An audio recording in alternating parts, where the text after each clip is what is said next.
There's a special kind of pride that you feel deep down inside, a strength that seems to thrive in Lima, Allen County.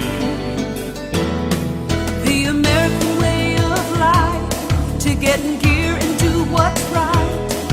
An unbreakable forthright link called real American strength. Lima, Allen County, real American strength.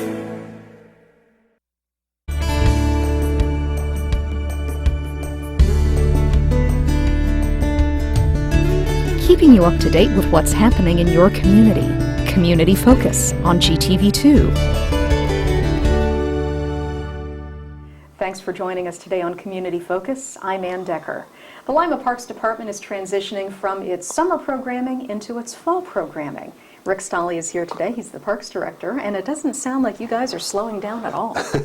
This is, again, we start back in the latter, before the summer programs are over, we start prepping for our fall programming and then leading into the winter programming. So it's, we're always like about half a season ahead. Mm-hmm. And you have to be, to make sure all the paperwork's in and all the communications are out and so forth. But we're in the process of getting our youth girls volleyball program signed up. I know we've been into the schools already. We kind of wait till they get back in session, get a week or two under their belt before we come in with our stuff. And so that sign-up period is going on now, and the season will begin in October. They'll get the teams formed up, and then the season will begin in October and be underway before we know it. So if you've got a young lady interested in playing volleyball, those forms are out in the schools. They're also available on our website, or you can stop down to our office and pick those up at 900 South College. So a big push for the girls' volleyball activities going on, which will begin again in October. So we're forming those teams now. Chess League is underway. We started about 2 weeks ago, and it's on Thursday afternoons, Thursday evenings. We go from 4 to 6 again at the meeting place. So if you have any inkling, if you think you're, just want to get involved and enjoy some the great game of chess, stop in and play a couple matches and get yourself ready for a tournament that will take place in November. You didn't have to be in at the very beginning of the chess league? No, you can come in. It's a casual come in, and then people get involved in it, and throughout the 8-week period, and then at the end we'll have the tournament. So some people hone their skills leading up to it. Some people are good enough to walk in and play the last week or two and then get into it. So and some people just get a cup of coffee and watch. Yes. So it's good competition, and it's different ages, and come on out and enjoy some friendly competition and a great environment there at the meeting place to enjoy a healthy-minded game of chess. All right. What else we got going on? Well, we got basketball coming up right around the corner as well, and those registrations will start at the end of October. We'll start getting things out for people, and we'll remind folks later on about that as well. But that'll be here before we know it, and that season usually starts in December, and just kind of balances out where Christmas comes to be, and then it's again an 8-week with the tournament that wraps up probably about the last week in February. So it's a great winter activity for young men and women, grades 3, 4, 5, and 6, 2 different leagues. But what a terrific time to get out and enjoy winter basketball, and for folks to get out and watch. I mean, if you're a fan of the game, you want to come out and watch some of the next leaders in the athletics, particularly basketball. Get out and enjoy a Saturday. Cost $1 to get in. You can watch, it's cheap entertainment. 4 or 5 basketball games some days on a Saturday if you mind. If you've got the mindset to do that. Grandparents come out, and parents of course, and aunts and uncles. So it's a good opportunity. Again, 3rd and 4th grade boys and girls, 5th and 6th grade boys and girls, and that'll be coming before we know it. In addition to all the organized activities, this is a gorgeous time to just get out and enjoy the parks. It is. I mean, it's going to be hard to see, and what these last 3 to 5 weeks of drought weather is going to do to to the trees and the leaves and the changing and so forth. And some people say it will be an early fall with the leaves falling, and some folks say it'll hurt the color, and others tell you just the opposite. Oh, it'll be a gorgeous time. So who knows? You never know till we get there. No, you don't. But it is a terrific time in Ohio. As the leaves begin to fall, you get out and enjoy the parks and just enjoy the scenery that Lima has to offer in all of our parks. And we're in the process now of building the restroom at Cook Park, and in partnership with our friends at Lima City Schools and the carpentry class and Mr. Herb Lane, his class. We've started laying the block for that facility. And we hope to have it done here in the next couple of weeks. So it'll be a very nice facility addition to the Cook Park setting. And one that's been needed for a long time. It has been. And we've got some plans for an extension of the Riverwalk, or the bikeway, I should say, coming through there, through Cook Park and on into attaching through different roads into other spots. But it'll be a great stopover for people and a great addition to that fine facility at Cook. Well, speaking of the bikeway, if you're interested in a nice long bike ride, excuse me, it's actually closed when you get up to I-75. Part of it is going to be closed for a short period of time, 2 to 3 weeks, and we got that information out on the website as well. If people want to, right there behind Field Services, Utilities Field Services on North Street, we're going to ask people to take a loop there and turn back around for a few weeks. They're getting ready to do some head wall construction on the I-75 expansion there as it goes through town or around town. So we met out there with the contractors last week, and for the safety of everybody, as a matter of fact, they've been really good about keeping that open and working around the different activities that we've had during the summer months. And as we start to gear up and into the winter months, they're going to start doing some of that construction in and around the 75 underpass that we make out there. So coming from Ottawa Metro, it's going to be closed, and coming from the city, that section will be closed, like I say, probably till about the first week in October, and I think it's going to start this week here, is what we had planned on now.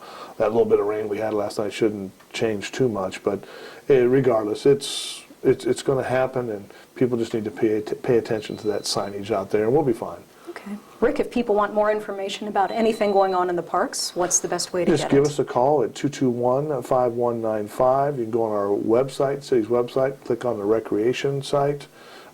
We've added some different events there. Just check the runner icon. You can see some of the different events that are going on the Riverwalk. Pay attention to the newspaper, because we're always doing releases this time of year about sign-ups and getting involved in the different activities that the rec department has to offer for the people in Lima. Or, just go out. Just go on out and take yourself a nice walk and enjoy what Lima has to offer in all of our parks and what this community has done.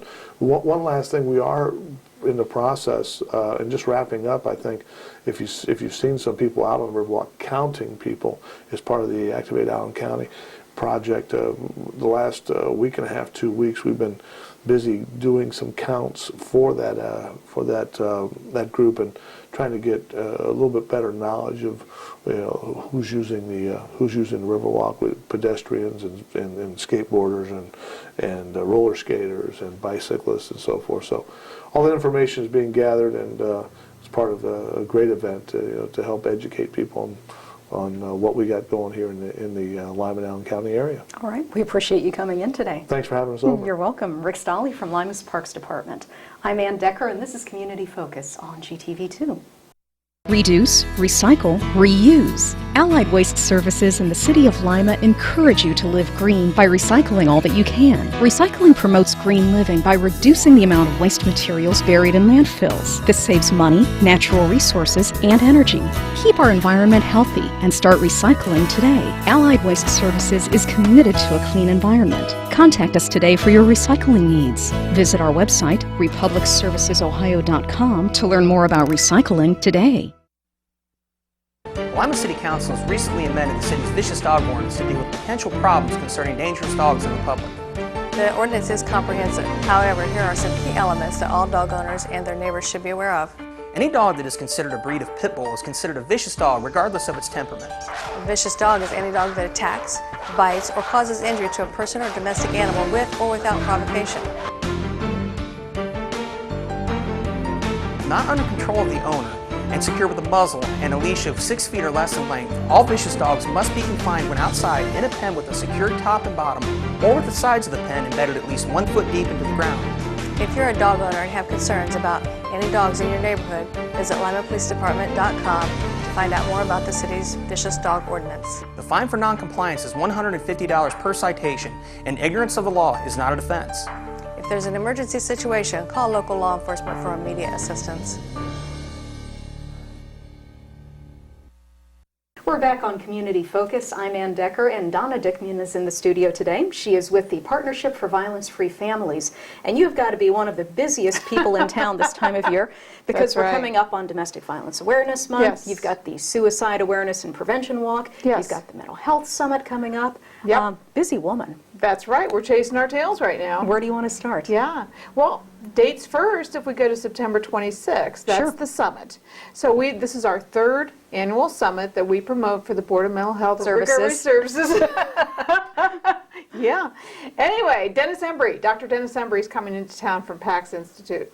And what he's talking about is how to prevent mental illness and substance abuse in children. So important. And he's going to start off the day just by talking about how big is this problem. So we get a real focus on that. And then we're going to narrow it down to say, what can we do about it? And it's for everybody. It's for everybody. It's for educators. It's for law enforcement. It's for parents. It's for the caregivers. So anybody is welcome to come. It's free. It's an all-day seminar at the Civic Center. And that's the 26th? That's the 26th. They just show up, or do they need to call first? Please call, or you can go to wecarepeople.org and register that way. Okay. Sure. And then on the 26th is the Suicide Awareness and Prevention Walk. 28th. 28th, I'm sorry. There you go. So the 28th is, and that's a Saturday morning. This is the 7th annual Suicide Awareness and Prevention Walk. Go see yellow ribbons around. It's time to honor those people that we have lost through suicide. So from 10 to 12, we'll be meeting at the We Care Crisis Center, 799 South Main Street, walking down to the square and walking back, a nice short walk. But it lets people know that we're out there, we're concerned. We lost 18 people in Allen County last year in 2012. That many? Yes. 4 in Auglaize County, 3 in Hardin County.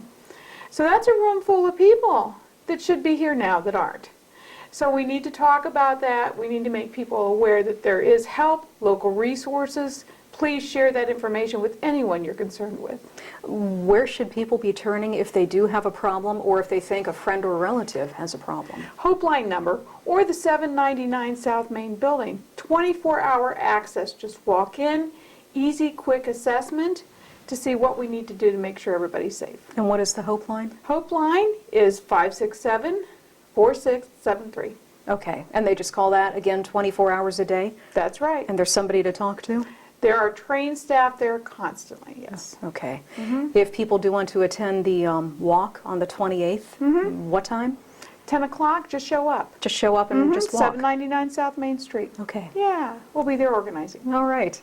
Now, on to the purple On calendar. to the purple calendar, oh my gosh. Yeah. Purple means it's Domestic Violence Awareness Month for all of October, and you've got quite a bunch of things going on. Right, Crossroads Crisis Center and our other partners in violence prevention sit together, and we start probably in April or May, say, okay, what do we need to do to make sure the word gets out there? Once again, it's about knowing your local resources, where you can turn to help. So that's what we want to highlight. We will have 1,098 ribbons up at the town square this year, and that ribbon number is to represent the number of children that have been served through Crossroads Crisis Center just in 2012. You're kidding. That's 1% of our population. It's a lot of kids. That's pathetic. And we know that those are only the ones that are seeking help right now. So there's a lot of kids out there being hurt, not to mention the ladies or the men, the victims. So we have those folks going on there, and we need to let them know we're out here.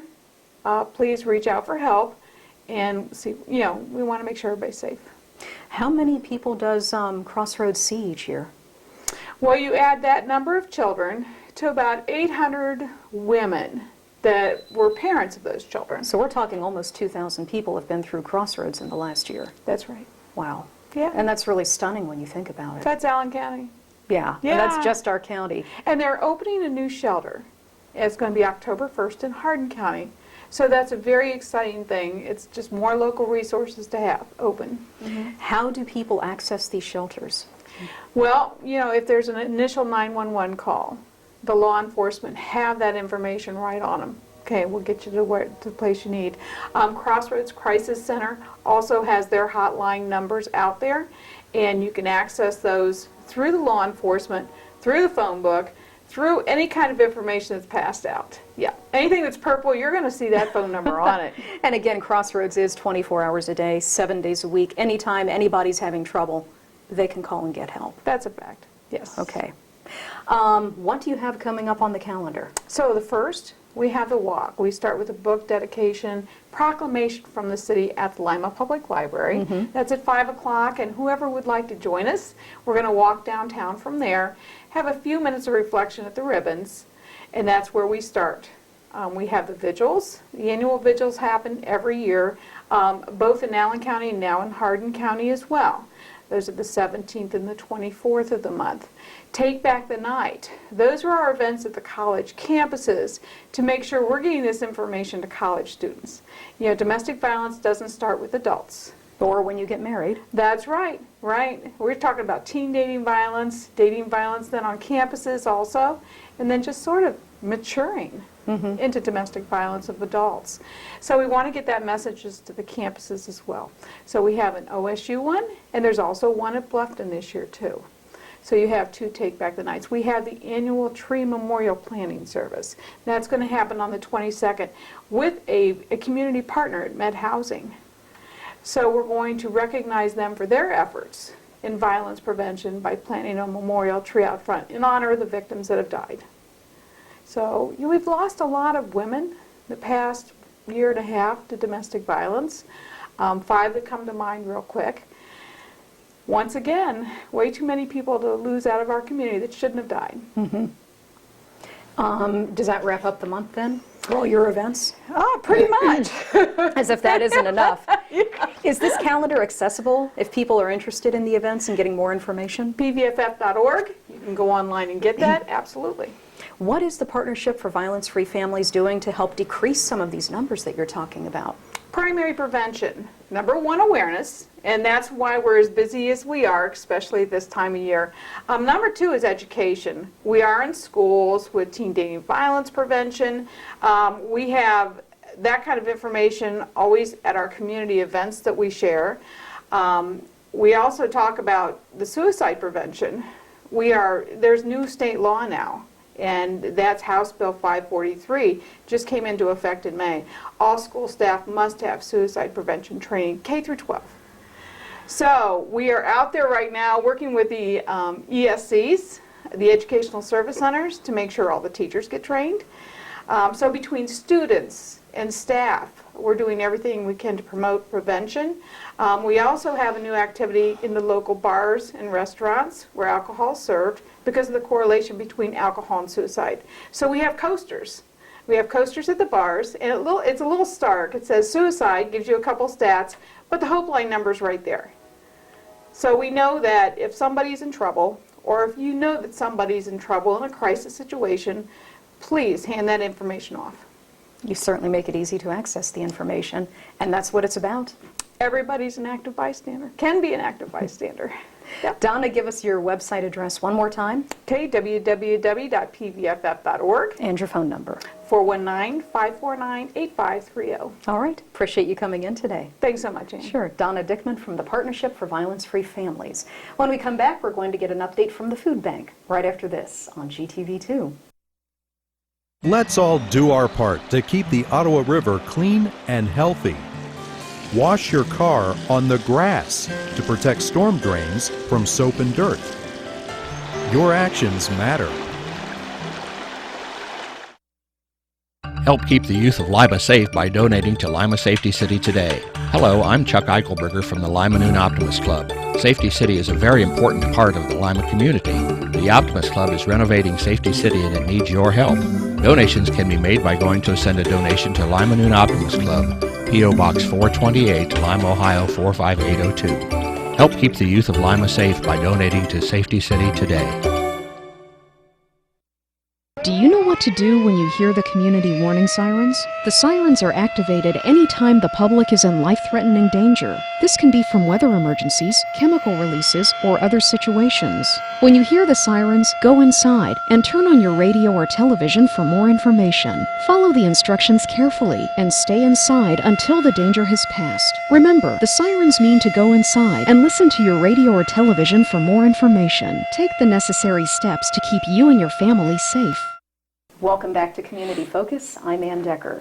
This is Hunger Action Month, and here in the studio today to talk about the need for food in our community is Gary Bright. He is with the West Ohio Food Bank. Thanks for having me. You're welcome. Thanks for being here. All right. You're also celebrating your 25th anniversary, so it's a busy time for you. That's right. We actually, 25 years ago, I think it was in April, really, we officially were founded, but September is when we're choosing to really kick off our sort of media campaign about the fact that we're in our 25th year of operation because it's Hunger Action Month. So we thought, well, you know. Makes sense. Right. Good connection. So, yeah, we're just kind of promoting the fact that we are in our 25th year of operation. At the mayor's press conference last week, I just mentioned one thing that we'll have on our website is, you know, if people donate $25, that gives 200 meals to a local pantry or soup kitchen, one of our member agencies. That we distribute those meals to. What that equates to is for every donated dollar, we provide 8 meals worth of food to one of those local pantries or soup kitchens. So, how do you do it so inexpensively? Well, it's, you know, the food bank model, I guess, has been around for a long time because it's the most efficient way we've come up with so far to distribute donated food products. So part of the reason is the food that we get in is pretty much all donated. So there's no cost for the actual food itself. It's really just the cost of storing and distributing that food back out. So, you know, we have transportation costs with our trucks, fuel, drivers. When we have to keep the food frozen or refrigerated, there's of course the cost associated with that. So those are really, and then minimal staffing costs. You know, we distribute across 11 counties. We have a 35,000 square foot, you know, warehouse. We distribute to 170 plus programs. And with all of that, we only have 20 paid staff. So around 2,000 volunteers every year. That's incredible. So again, you know, you kind of get a feel for the efficiency there. The only paid staff we have are the ones that we really need to have there to coordinate programs, positions where we can tell people they have to be there, you know, but the majority of the day-to-day, you know, real labor is done by volunteers.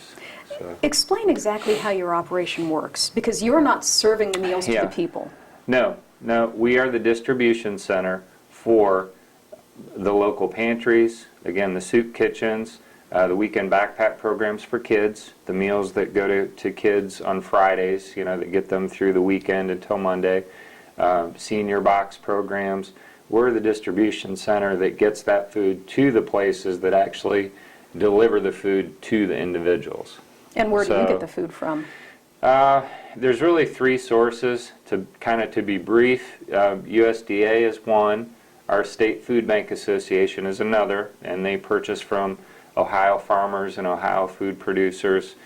And then donated food is probably one of the largest. So we have trucks that go around to, as an example, all of the 11 county locations of the Kroger's, Walmart's, Ruler Foods, Meijer's, Marsh stores, and then we're always bringing on new food donors, farmers, canneries, all kinds of places. We have trucks going around constantly just picking up, and that's all donated food. So that's where the food comes from, and then it just goes out to those places I just mentioned. So been doing that for 25 years now. That's quite an operation. Yeah, and you know, that's another thing is for any viewers that are watching today, I would invite them out for a tour because it's hard if you're considering volunteering if you just want to learn more about the hunger issue, if you're considering donating, if you have donated before, it's kind of nice to see for yourself what those donated dollars do, because it is hard to imagine until you walk through. I mean, when I took this position, before I officially accepted, you know, the board president said, you may want to come down and take a look at this before you say yes. And, you know, when I walked around, I mean, my eyes kind of opened pretty big, and I thought, wow, the scale of it, you know, it just sort of, when you hear, okay, we distribute, I think it was 5.3 million meals or something in fiscal year 12. You know, that's incredible. It's a big number, but until you walk through and see, well, what does that mean? What does that look like, that amount of food? It's hard to imagine it. So they can just call you, set up an appointment? Yeah, they can just call 222-7946, individuals, groups, and we're glad to set them up on evenings, weekends. I mean, I've taken church groups through on Sundays after church, you know, sometimes that works for them, service clubs, school groups, anyone, you know, so we'd love to have you through. Is the hunger problem really that bad in our community? Yeah, it really is. I mean, you know, because again, when you hear that around 5.3 million meals, you know, that we distributed in 2012, that's really only hitting less than half of what the measured problem is. You know, Feeding America has done a study called Map the Meal Gap, which actually looks at how many meals would need to be provided to meet the need. The total gap that they state we're meeting through our distribution, roughly 40 to 50% of that, depending on how you look at it. So definitely. And then, you know, the other issue is the nutrition issue. You know, it's one thing to give somebody something to just fill their stomach, but every year in food banking, we've gotten better at looking at the nutritional content of what we're delivering. So there's a lot more fresh produce, you know, lower fat, lower sodium products. And one thing we're trying to do in Allen County is this mobile produce market, which is really different for a food bank. I just put out another email last week to all the food bank directors across the country asking them, is anybody doing anything like this? And I haven't yet found a food bank who's doing it. There are other standalone nonprofits and other groups that are doing it, but what it's going to be is basically a retail produce market on wheels. You got an old RTA bus, right? You gutted it. It was donated from our RTA here. Yeah, and it was gutted, outfitted through the Apollo students with, they designed shelving units and plastic baskets, you know, that produce will go in. We've got a point of sale system, and so it will be going to what are called these food desert areas of Allen County. We'll be starting with kind of Lima area, but it was always conceived to be an Allen County program. So there are food deserts, which are just areas where the residents in those areas are over a mile from an area where they could purchase these healthy, nutritious, fresh produce types of foods, and they're areas where folks have low income. So idea is, even if they were able to get a ride to a store, they wouldn't have an income that would be adequate to pay retail prices for produce, because we all know that's more expensive than the less healthy food. Well, we will be selling at below retail prices, so that should help with the price barrier, and we'll be bringing the food to the folks, so that should help with the proximity barrier. So that's really, I mean, fairly simple concept, and we'll see. I mean, we're starting in the senior housing sites close to downtown Lima that are in the food desert areas, as well as LACA will be one of the stops. So that'll be kind of more for children and family area, and then the senior housing sites, they'll be close to those seniors, so it'll be easier for them to make it. But anybody else in those neighborhoods, it's open to the public, you know, is welcome to come on and purchase too. Do you need a proof of income or anything, or just show up? Open to the public, and see, that's what makes it different from anything else that the food bank is doing, because all of our pantries and soup kitchens now, yeah, there's typically product that we're giving back out. but in order to sell the product, we have to actually purchase it first. So this is all product that we're purchasing from farmers, hopefully at good prices, and then we're selling it back to folks at well below retail prices. So obviously, we're not going to make enough off sales of the produce to pay the program costs. So we've had several generous donors.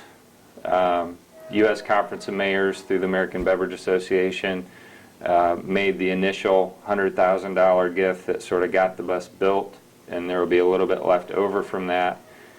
Thanks to the Apollo folks, the RTA for the bus donation, we were able to get it built very inexpensively. So we have some operating money left from that.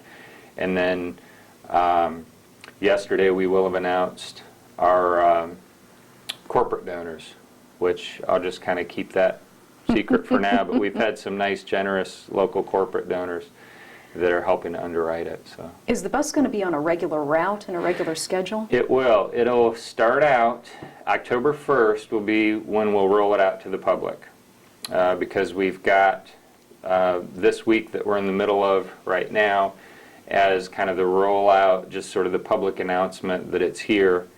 The week after that will be sort of a training week for our driver and our bus staff, and then October 1st is when it will actually be on the road Tuesdays and Thursdays. Schedule will be posted by that time on our website. Somewhere around 8 to 2:30, in the day. We'll go to 4 stops each day, and at some point, we hope it will expand. We plan for it to expand. Again, hopefully to some of those more outlying areas of the county, because there are food deserts in places like Bluffton and other parts of Allen County. Yeah, Harrod, I believe, is one. I probably should have them all memorized by now, but if you look Thursday at the Activate Allen County Health Summit, we'll actually have maps of the food desert areas in Allen County, so folks will be able to kind of see the parts of the county that we plan to go to down the road. This produce bus is really part of the Activate Allen County mission, isn't it? It really is. I mean, West Ohio Food Bank is operating it, but it really is, you'll see when you see the bus, it's Activate Allen County. It's really an Activate Allen County program. So even though somebody has to staff it and operate it, but it's definitely an Activate Allen County sort of cooperative program. We're taking input from the Food Desert Work Group of Activate Allen County, their staff, and several other agencies in town, the Y, all kinds of different agencies have been involved in helping us determine how this needs to run to serve the community. So, yeah. Okay. Anything else going on you'd like people to know about? Boy, I don't think so. That's probably plenty. It sure is. For anybody to remember, so yeah. What's your phone number if people do want to call up and schedule a tour? 222-7946, and they can always go to our website, wofb.org, and just kind of get more information about the food bank. Okay, and our number's on there too. And find the schedule for the produce bus as well. Right, that should be published, I'll say end of this week, early next week. Okay, so we'll be looking for it. All right. Thanks for coming in. Thank you. You're welcome. Gary Bright from the West Ohio Food Bank. I'm Anne Decker, and this is Community Focus on GTV2. This is a nice neighborhood. It is. Is that the house we're living in, Mom? Yes. Look at all the kids around here, Mom. I like this house. Hi, we're here about the house. It's rented. It's against the law to deny people the opportunity to live where they want and can afford. If you feel that you've been treated unfairly, give LACA a call and we'll look into your complaint. LACA's fair housing services are free, so call today and get the housing you deserve. 419-227-2586. My joints ached and I was always tired. I was always cold, I couldn't concentrate, and my body hurt all over. My doctor told me I had lupus. Women of childbearing age, and especially African American women, are at higher risk. If you suspect that you have lupus, you should contact your doctor. You're invited to attend the local lupus support group meetings on the second Thursday of each month at 1 o'clock at Lima Towers. For further information, go to connectedhands.org. Let's all do our part to keep the Ottawa River clean and healthy. Clean trash and debris from storm drains to keep them from being washed into the river. Your actions matter. Welcome back to Community Focus. I'm Anne Decker, and I'm pleased to welcome to the studio today somebody brand new to our cameras. That's Dennis Hillman. He is with AT&T, and AT&T is one of the partners in a Don't Text and Drive campaign called It Can Wait. Thank you for being here today. Delighted to be here. Tell me about the campaign. Well, the It Can Wait campaign is essentially an awareness campaign not to text and drive. And that's the beginning of it. Texting and driving is very dangerous. And that's the focus of the campaign, is to get people not to text and drive and to save lives. We all know that. It's the law. We do it anyway. What are you going to do to convince people not to do it? We do it, and that's the problem.